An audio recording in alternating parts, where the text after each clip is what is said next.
All right, guys, did you know today is actually National Regifting Day? I love this day. True. I did not know and that. according to our very scientific research, 4 in 10 regifters target coworkers as the recipients of their regifts. Sorry. So joining us with the do's and don'ts of regifting is the Manners mentor herself, Marilee McKee. Welcome back to our show, Marilee. Joy, thank you. We're so happy to have you here. So let's just go ahead and ask the very first question. Is it ever okay to regift, or is it considered trying to cheat your way out of buying somebody something? Okay.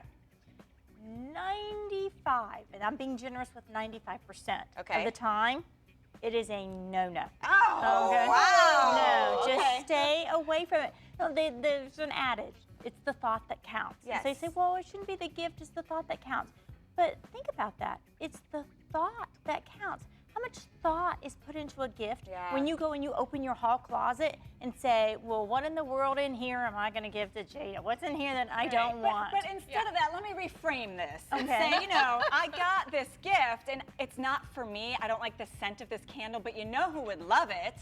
Should you tell them then? Should you let them know it's a regift? Only if you would know that they would love it. If you know, you can regift, and this is where you get into the 5% that's remaining. You can regift something if it's brand new, it's in the box, you've never used it, you didn't light it up to try it, you just sniffed it and went, phew, thank you. Put that away.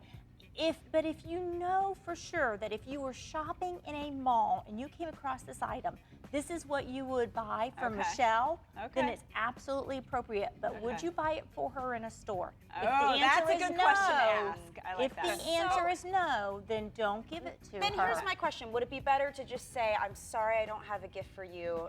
Maybe I can take you to lunch or something. I mean, would it be better to show up with nothing than to regift? You know? You're stretching, Michelle. You're stretching. But you know what? You would make an excellent point.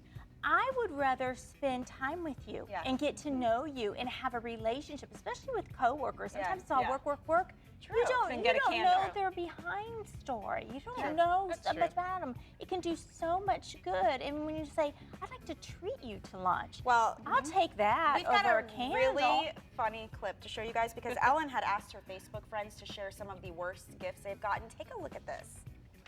Nicole Bailey, my aunt gave me a planner for 1992. It was the year 2000. And a charm necklace with the letter L on it. My name starts with an N.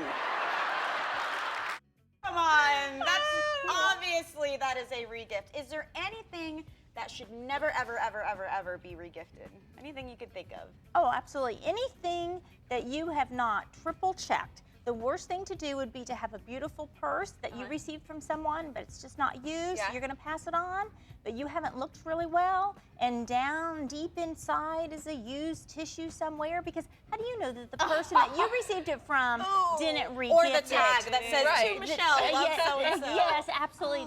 Check the tag. Also, never ever regift something where you leave you can leave the plastic part of the tag on, but don't leave the actual tag on. What's going to happen if they try to take it back to that store?